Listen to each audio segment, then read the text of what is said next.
In today's video, I'm going to explain you how to save half of your income without restricting yourself. My goal is to reach 1,000 subscribers by December or earlier, so if you like this type of content, please subscribe to my channel and give this video a big thumbs up. To save 50% of your income is not necessary that you earn a significant salary. What you need is to be disciplined, have a plan, budget, and live within your means. The reason why I decided to start saving half of my income after tax this year was because I watched this video by one of my favorite YouTubers in the finance space. He's Andre Jick, and if you do not know him, I'll leave his channel here so you can go check it out. He was explaining all the New Year's resolutions that you should have, and one of them was to save half of your income after tax. I thought it was challenging, and I was like, okay, I want to try this. I want to see if I'm able to do it, and so far it has been going great. If you want to save 50% of your income, learn how you get paid. If you get paid once a month, then split that right away. If you get paid bi-weekly, then use the first paycheck towards your fixed expenses or necessary expenses and the second paycheck towards your savings.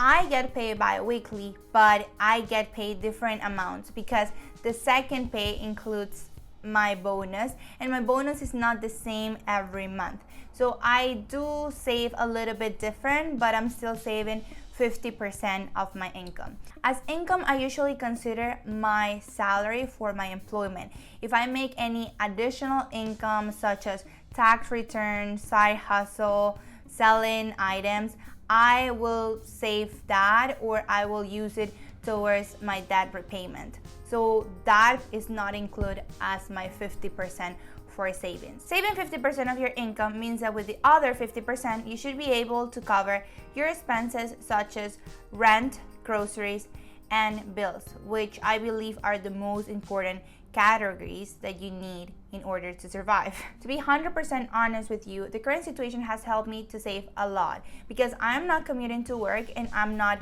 going out as much as before. So most of my income goes straight to my savings. The first biggest expense that most young adults have is rent. I live in Toronto, which is one of the most expensive cities in Canada. According to PadMapper, the median rent of a one-bedroom apartment is $2,180. That's a lot of money. In my case, I decided to live in a student building where my rent is no more than 20% of my income.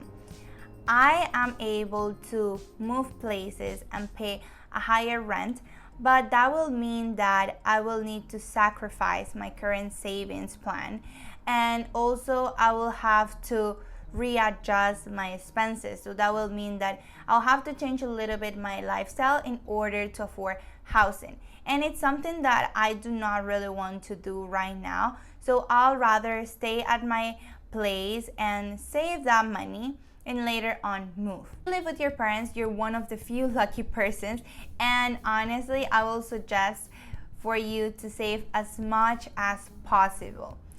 If you live on your own and are looking to reduce your rent expense, I will suggest you to find a roommate and share a space, or the second option is to downsize your current apartment. The second expense is groceries.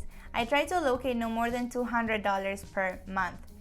I only cook for myself and usually cook 5 days a week because I do not like to meal prep. I'm picky like that. But I use some tips in order to keep my grocery spending minimal.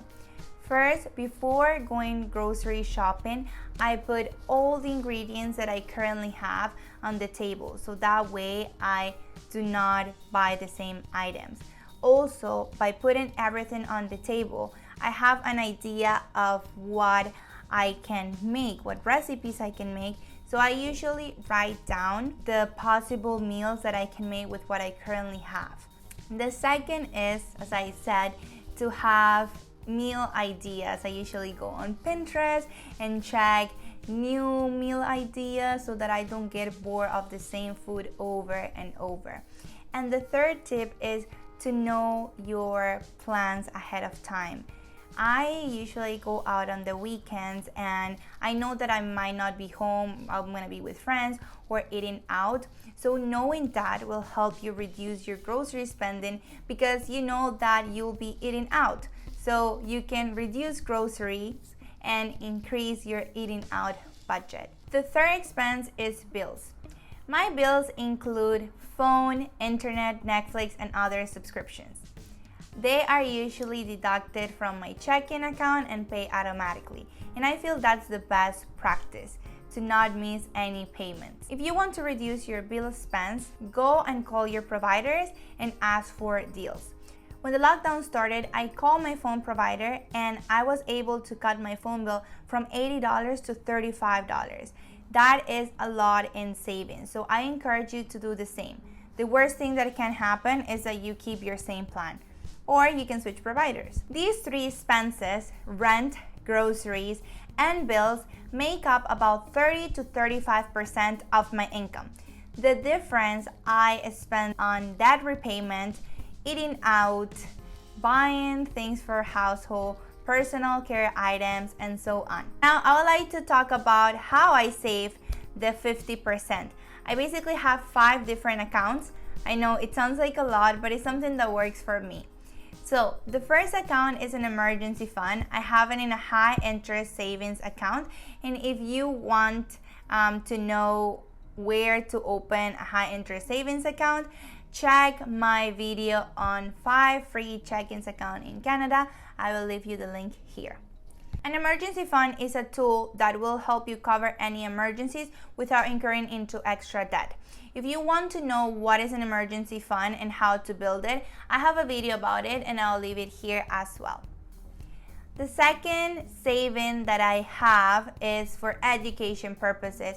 I do like to save in advance in case that I'm taking a certificate or any additional exam that I would like to take just to improve my skills, so I do save toward that as well. The third fund that I have is a travel fund.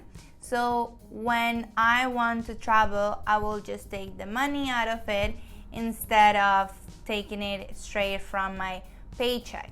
The fourth is for gifts. So I save towards my Christmas gifts and any upcoming birthdays.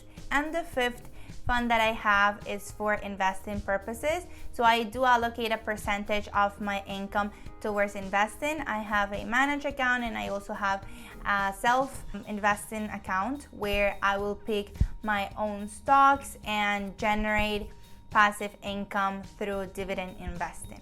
I know that all these might sound really overwhelming. You have so many different accounts for savings and all that, but remember that personal finance is personal.